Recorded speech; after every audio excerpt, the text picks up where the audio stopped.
Salut les amis! Les Gardiens de la Galaxie, c'est un film réalisé par James Gunn, ou James Gunn, je ne sais pas comment ça se prononce.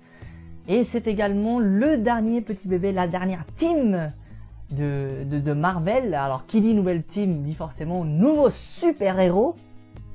Et qui dit nouveau super-héros dit un petit peu un nouveau souffle à tout ce que Marvel nous avait proposé depuis ces dernières années, parce que bon, personnellement je commençais un peu à en avoir ras-le-bol de revoir toujours les mêmes super-héros, Iron Man, Thor, Captain America, et on nous remet une couche avec, oh là là, j'ai oublié, les Avengers. Alors bon, voilà. Je commençais un peu à en avoir ras-le-bol, donc ça fait du bien, ça fait un petit peu des nouveaux personnages, mais vous allez voir que c'est pas vraiment, si on les regarde de plus près, c'est pas vraiment des personnages si nouveaux que ça, si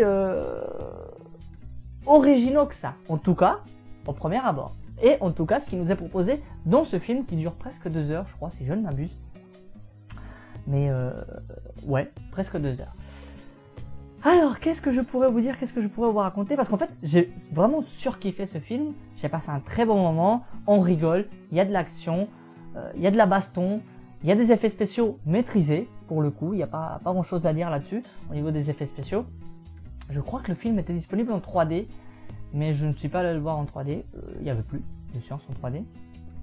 Ça fait déjà un moment que le film est sorti, donc bon, ça peut s'expliquer également par ce fait-là. L'histoire, alors de quoi ça parle?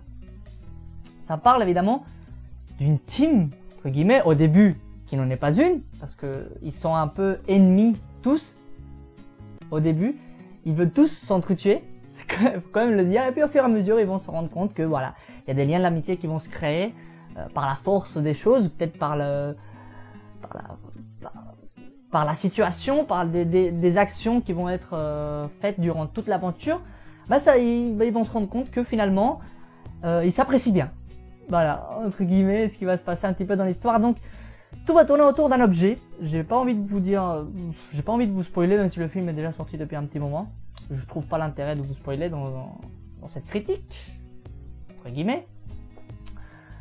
Donc tout va se passer à cause d'un objet qui est convoité par tout le monde. Alors tout le monde le court derrière, et il s'avère que ce sont nos 4 super-héros qui ont cet objet.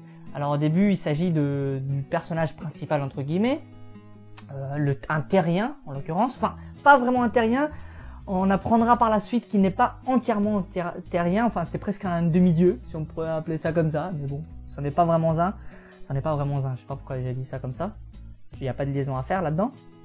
Donc alors les 5 personnages, le terrien est incarné par Chris Pratt, et je crois que il s'appelle, enlève-moi ça là, pourquoi il m'a mis ça là ici, Quill, voilà, il s'appelle Quill, Peter Quill, qui est plutôt un personnage, comment dire, dragueur, qui se la raconte un peu, voilà, qui est presque, qui a presque un air de je m'en foutisme, quoi. On s'en fout, ouais. Il est toujours détendu, il est toujours en train d'écouter de la musique, enfin c'est, d'ailleurs il y a un petit, comment dire, il y a un petit suspense avec un cadeau et sa mère qui a un rapport avec cette musique-là. Un cadeau que sa maman avant de mourir lui avait offert, et puis bon, vers la fin du film, on a tous une envie, c'est de savoir qu'est-ce que c'est que ce cadeau, parce qu'il ouvre évidemment à la fin. Et quand il l'ouvre, franchement, moi personnellement j'étais dégoûté, quoi. Pour faire tout ce suspense pour rien, au final pour faire, enfin voilà. Bref, je vous en dis pas plus, vous allez être dégoûté pareil. Enfin, moi perso, j'ai pas trouvé grand intérêt à faire tant de suspense pour pas grand chose, quoi. Au final, je croyais que ça allait être un truc de ouf, un truc avec des pouvoirs et tout, que sa mère lui avait confié. Enfin non, en fait pas du tout. Dégoûté. Alors, un peu de féminité dans ce groupe quand même, il en faut un peu, incarné par Zoé Saldana, qui joue ici le personnage de Gamora, qui est un personnage vert.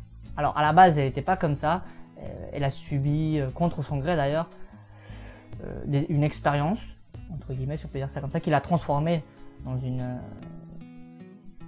une guerrière, avec des capacités de combat notamment et physique supérieure à la moyenne, à la normale, si on peut dire ça comme ça. Et du coup bon, on peut pas s'empêcher de penser forcément à Avatar quand on la voit en vert comme ça. Bon, personnellement c'est le premier truc qui m'est passé par la tête, quoi. Je me suis dit bon, Voilà quoi, et commence à avoir l'habitude des personnages un peu haut en couleur, si on peut dire ça comme ça. Alors, il faut toujours une brute dans cette équipe, c'est incarné par Dave Bautista, qui joue le personnage de Drax, le Hulk, quoi. Fallait un Hulk dans cette équipe, bah le voici. Hulk qui d'ailleurs n'est pas si puissant que ça en fait. Pendant tout le film, tous les autres de la team craignent un petit peu ce personnage-là parce qu'au début il est un petit peu, voilà, bon, ils sont pas copains comme je vous l'ai dit. Mais en fin de compte, quand il commence à entrer dans le combat avec le vrai méchant du film, on se rend compte qu'en vrai, bah, il est pas hyper puissant quoi. Donc c'est un petit peu dommage, mais c'est pas mal. Ça donne un air beaucoup plus attachant au personnage en fin de compte, de savoir que bah il peut se faire botter les fesses quoi. C'est pas si mal que ça. Et deux autres personnages qui ont été créés numériquement, on a Root. Alors Root, lui, il est excellent. En fait, c'est un arbre qui était modifié génétiquement. Donc du coup, bah, il a une forme humaine entre guillemets, enfin une allure humaine, avec des bras et des jambes et tout ça. Il parle, mais pas vraiment en fait. Il ne dit qu'une chose. Il dit I am Root. Il dit que ça. Alors il le dit sous différentes intonations pour plus ou moins expliciter ce qu'il a envie de dire, mais en gros, son vocabulaire se résume à ça quoi. Et du coup, ça donne lieu à des running gags plutôt drôles durant tout le film.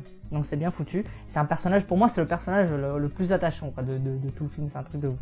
Il est excellent. Et le dernier, c'est une sorte de renard. Alors je sais pas vraiment ce que c'est en fin de compte, même après avoir vu le film. Je crois que c'est un renard sur lequel on a fait des expériences.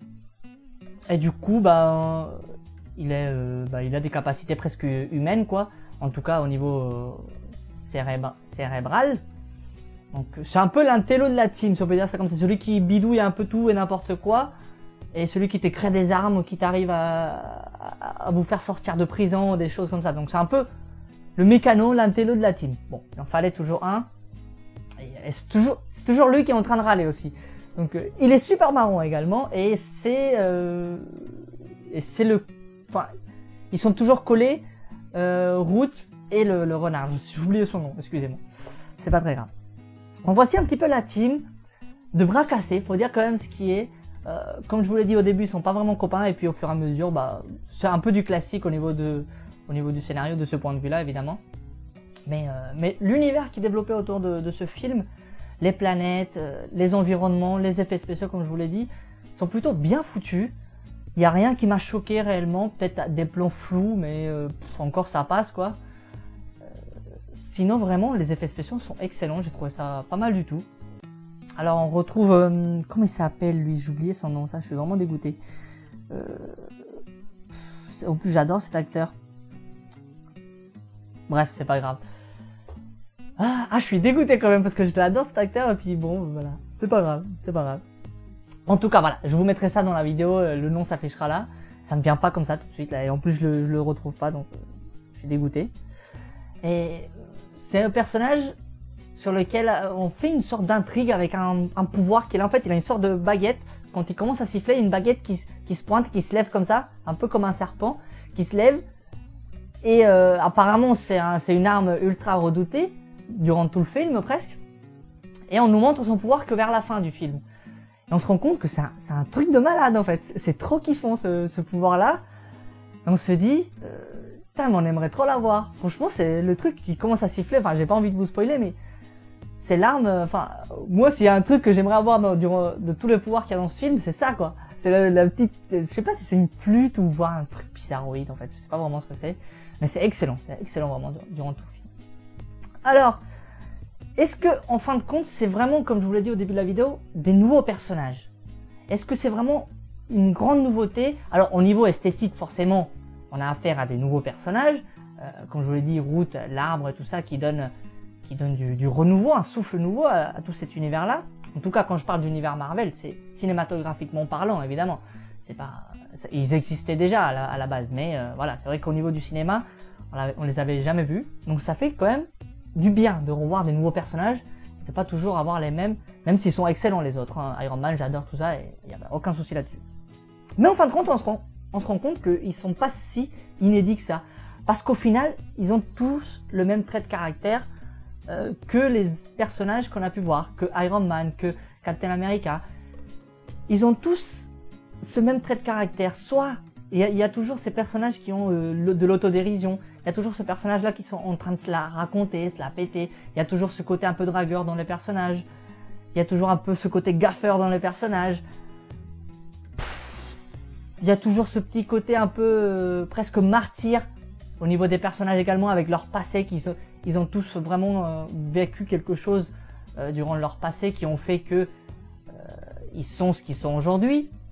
Donc vous voyez, il y a toujours un passé douloureux au niveau de ces personnages-là. Et au final, on se dit que bon, il n'y a rien d'inédit là-dessus. Vous voyez ce que je veux dire? C'est pas, si on regarde vraiment en profondeur, les personnages sont pas si inédits que ça. Et d'ailleurs, durant tout le film, on n'en apprend pas grand-chose sur tous ces personnages. Il y a juste 1 ou 2 événements de leur vie qui définissent un peu leur trait de caractère, en tout cas ce qu'on peut comprendre de leur trait de caractère et de leur personnalité. Mais si on y pense, bah, on sait rien du tout, quoi, de ces personnages-là. Et notamment du personnage principal, encore une fois, du terrien, de Quill, voilà, qui est le terrien, et dont on aimerait savoir davantage, quoi.